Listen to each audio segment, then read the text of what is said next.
Destroy my enemies, and my life is yours.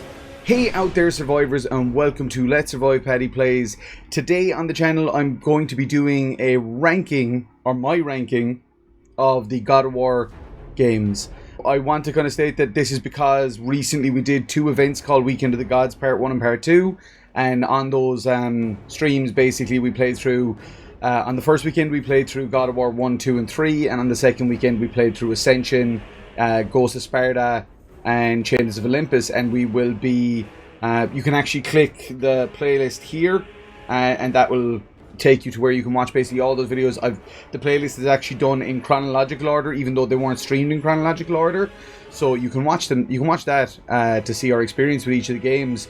But we're going to be starting Spartan Sunday this Sunday, so that's going to be live streams of God of War 2018, which is probably one of my favorite games ever. But yeah, so I kind of figured that after doing that, it would be fun to sit down and do a God of War tier list and to talk about some of my favorites and least favorite games in the series. So yeah, let's hop on over there and get cracking into this. Here we go. We're about to start ranking our God of War games. Now there's one choice that is immediately apparent to me, and I'm going to just basically pull this up to S tier rank for me. I'm almost doing that to preclude it from the rest of this discussion, because it's so different to the other God of War games that I think it's almost like unfair to include it. So we're going to be putting God of War 2018 up in the S tier. I know some people didn't like it as much as the OG games. For me, it's genuinely a near perfect game. I'm really excited to be kicking off Spartan Sunday and playing through that here on the channel. But yeah, so please feel free to let me know in the comments what you thought of God of War 2018. Some people call it God of War 4. I've always called it God of War 2018 because I'll put it to you this way. There was 6 God of War games before this, and it's not numbered, so I've just always called it God of War 2018. Amazing performance by Christopher Judge. Top-notch characters. Amazing Norse mythology setting. Just a phenomenal game. So we're going to stick that in the S tier ranking right out the gate. And we're going to move on to my second really obvious choice, or it's really obvious if you watch my playthroughs of the games. I'm going to be sticking God of War Ascension right down there in D rank. I hate this game. Like, I didn't think, when we were coming back to play this on stream, in my head I said, you know what, I don't remember being a huge fan of this game, but I think it was okay. That's not the case. Like, I used to be a game designer in a past life, basically from like 2009 to 2012. I was a game designer, so I do have some insight about game design. Mortimer.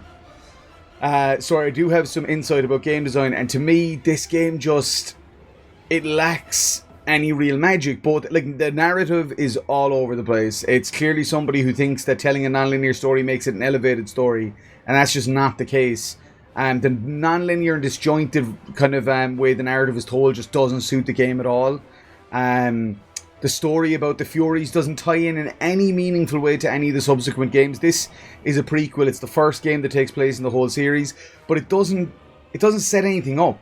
Like, not really. It actually leaves more questions, because when you beat God of War Ascension, the first question that you have is, so wait a minute, if Kratos didn't have his memories until the end of this game, after Arcos frees him, then why did he set out in a quest for vengeance against Ares in the first place, if he didn't have the memories? It didn't even give the illusion that, like, oh, he had drips and drabs of memories, or he figured something was missing. And then the combat, the Trials of Archimedes, one of the worst sections in any God of War game, I think, ever. This game just killed me. It just absolutely destroyed me, and not in a good way. And kind of similar, not similar to that, because that is the lowest of the low, but so the first game in the series, God of War 1, David Jaffe's God of War, it's going to be in the C tier. And the reason for that is that God of War 1 is a revolutionary game. It created the character of Kratos. It created the whole mythology of this series. And it has a place in video game history. It's incredibly well respected. And the first maybe 60% of the game is designed really, really well. But then as the game goes on, it just becomes basically a series of endless gauntlets with enemies that are just damage sponges. And it's such a shame, not to mention one of the worst final bosses in video games. Like, not from a design perspective, like visually or anything, because Ares looks amazing, and the idea of having a big, basically giant kaiju fight between Kratos and Ares is phenomenal.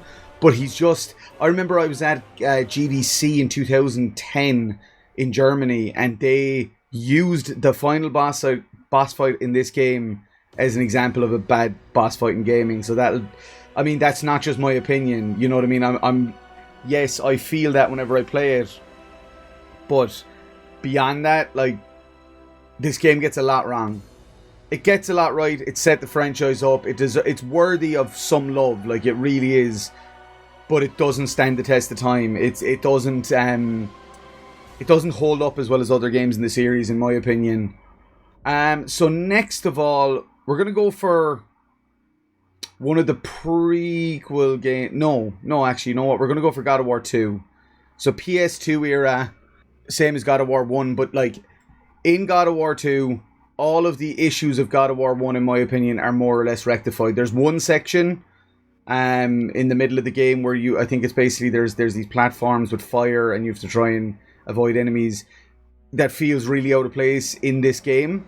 But other than that, this game is phenomenal. Like, it still holds up the test of time from a game design, from an aesthetic perspective, from a narrative perspective. The whole dynamic of Kratos and Zeus that this sets in motion is just truly phenomenal. Some great boss fights. This was the game, I feel, where they started to realise, because in God of War 1 there is literally, I think, 3 actual big boss fights in the game. In this game, I feel like they went, you know what, let's take all these crazy mythological characters from Greek mythology, and let's have Kratos kill them.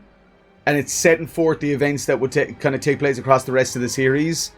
And it just stuck it to the wall, lads. Like, this was the game for me that cemented my love for the series. And playing it, I think this came out in 2007, if I'm not mistaken. I could be wrong. But playing it the guts of 14 or 15 years later, it still holds up. It's still like, great game design, great environmental design, a lot more backtracking than the first God of War.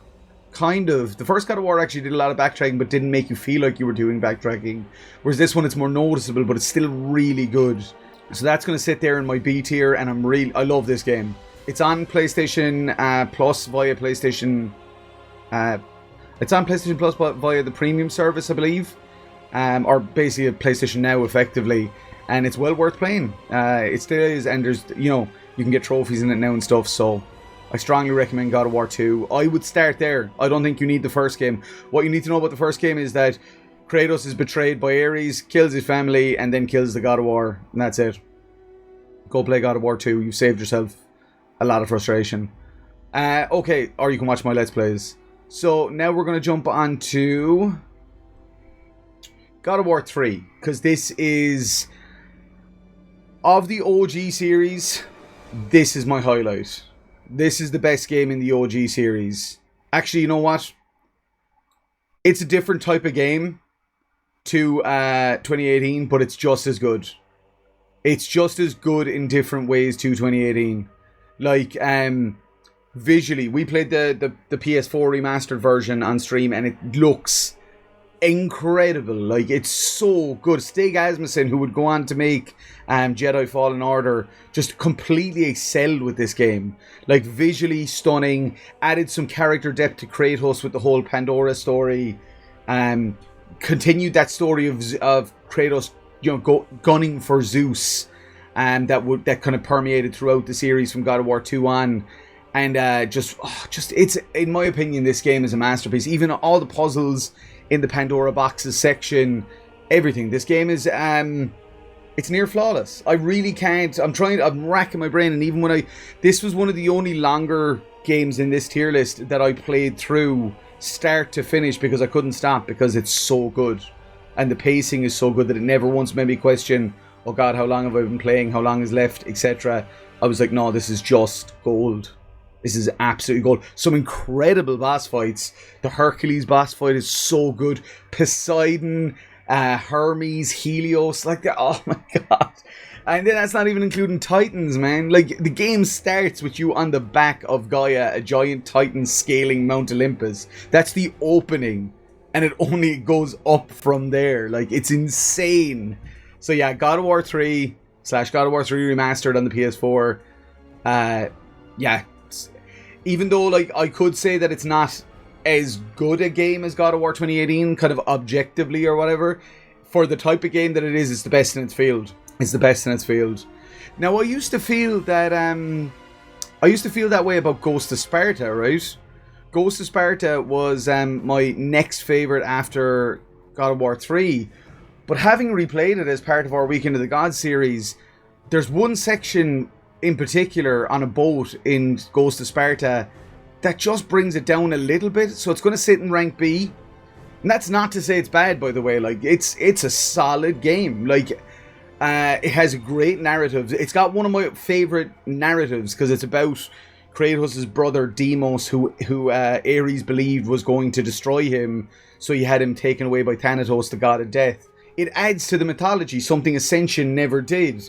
It adds to Kratos as a character because you find out about his mother Callisto and his brother Deimos and being a Spartan warrior. You get to go to Sparta. I think it's the only game in the series where you get to go to Sparta.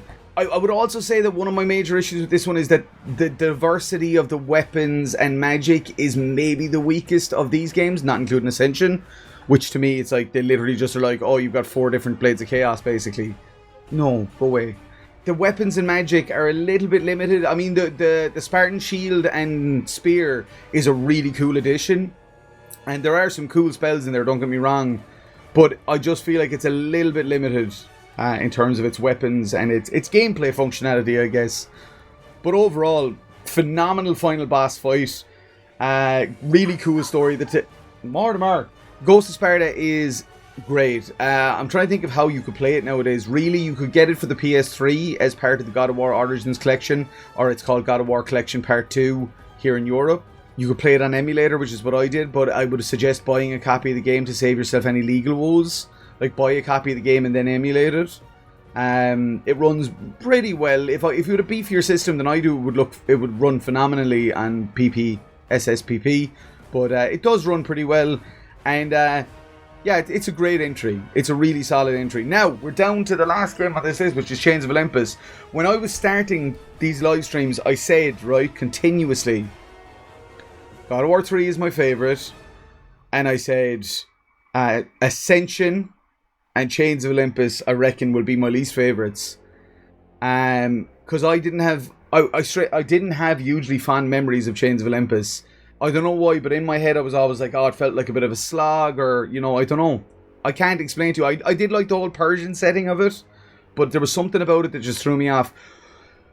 Well, I'm happy to report that has changed, so we're going to stick this in here at the A rank. I'm shocked that this is ending up above God of War 2 and Ghost of Sparta for me, but it's great. It's great. The pacing, as a handheld God of War game, it's just damn near perfect. The difficulty is really well balanced. I would say it's maybe a little easy. Maybe, but again, for handheld, that kind of, I think that works on a handheld. That you want it to be a little bit easier than the mainline games. But I just think that the variety of weapons and magic and everything in this game, the gameplay is so solid. And the story's really good. The story of Kratos trying to find, effectively being called on by the gods to hunt down the escaped Titan Atlas. And then that kind of brings him into the realm of Hades and Persephone. And he finds his daughter Calliope in Elysium. And it's just a really interesting game. It's so much better than I remembered it being. And again, similar to Ghost of Sparta, you can play this via, again, emulation if you own the original game. You can play it via God of War Origins in the US on PS3, or God of War Collection Volume 2 here in the EU. But yeah, Chains of Olympus is... It's so much better than I gave it credit for, than I remembered. Like, it's not usually replayable, because it doesn't have a New Game Plus. It doesn't... I don't believe it has a New Game Plus. It doesn't have the same kind of unlocks as other games in the series. Such as Ghost of Sparta, but it's just as a quick to play through it in a 4.5-5 hour burst. It's just perfect. You know what I mean? The pacing's so solid, the gameplay's so good, the narrative is not too wild. It doesn't add a huge amount. So it takes place between Ascension and God of War 1. So like you're talking, it's kind of like Ascension, then Chains of Olympus, then God of War 1.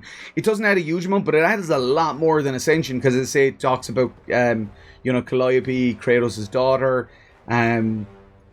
But it talks a little bit about, it gets into a little bit about Atlas, as I say, the Titan, the escaped Titan, who that comes back in God of War 3. So it does add to the overall mythos, or God of War 2. But yeah, so that's my ranking. That is where my ranking sits. So in the D rank, we have God of War Ascension, which I never want to have the misfortune of playing again. In the C rank, we have God of War 1, massively respected, OG. The rest of these games couldn't exist without it, but it doesn't hold the test of time quite well enough. In rank B, and this is very respectable, we have God of War 2 and Ghost of Sparta, both phenomenal games, both worthy of your time and attention. In the A rank, surprisingly for me, God of War Chains of Olympus, which really exceeded my expectations in this playthrough. And then in the S tier rank, we have God of War 3, which is kind of the swan song, or the finale of Kratos' Greek journey. And then we have God of War 2018, which is the beginning of Kratos' Norse journey, which will, of course, complete this year when Ragnarok releases on the 9th of November 2022. Very excited for that. But yeah, both of these those games in the S tier are, in my opinion, the best of their respective fields. Like, God of War 2018 is one of the best third-person, over-the-shoulder action-adventure exploration games I've played in a long time. And God of War 3, I keep saying God of War 3 Remastered because that is the best version of the game to play, in my opinion. God of War 3 Remastered is the best old-school God of War game, bar none. But yeah, please feel free. Like, this is my ranking. This is based on my own my thoughts, my ideas. We're going to pop back quickly to full screen, alright? So yeah, as I say, this is my ranking based on like my tastes in the God of War series. Again, you might feel completely different to me. You might think I'm giving Ascension a really hard rap. Maybe it's one of your favourite games in the series. Please feel free to let me know in the comments below. What are your favourite God of War games? Give me your links. What I'll do is also in the description here, I'll post a link to this God of War tier. And please feel free to share your results, the links of your results of your own tiers in the comments as well. Or get involved over on Twitter. So you can follow me at twitter.com/LS_PaddyPlays. And if you follow me over there, you can share your tier list with me and we can discuss. But also let me know if you're hyped for Ragnarok. Are you excited? I don't want to get into too much speculation because that can lead to spoilers and stuff. But I'm just very, very excited. I really believe that Cory Barlog and team will deliver something truly magical with this game. So very, very excited. If it's anything like the jump from God of War 1 to God of War 2 in the PS2 era, it's going to be insane. But yeah. So thank you so much for watching this video. This has been my God of War tier list. Please, again, check out the playlists where you can watch me play through all the God of War games. And get involved. Let me know your thoughts. And if it's your first time here, you haven't been to the channel before, please subscribe. Hit the subscribe button. Hit the notification bell to be notified when a new video goes up or when we go live. We generally live stream Wednesdays, Thursdays, and Sundays at the moment. With kind of Red Dead Redemption, The Quarry, and God of War 2018 being the current schedule. And yeah, with all of that being said, I'm going to finish this video up. I'm going to say a massive thank you to the creator of all God of War games, including Ascension, because nobody sets out to make a bad game. And again, that's a subjective opinion. As I say, there's probably a lot of people out there that truly love Ascension, and it could be their favourite games in the series. So this is very much from my own perspective, but I'm not trying to shit all over anybody's work here. Like, these are all... I did say it on stream that even the worst God of War game is still better than a lot of other games. So, for me, that's Ascension, and it's still better than a lot of other hack and slash games out there. So yeah, thank you again so much for watching this video. And yeah, come hang out in the live streams. Lots of love. Remember, I say this at the end of every stream now, but you are beautifully broken and you are perfectly imperfect. And above all else, please remember to let's survive together and peace out. Thank you all so much.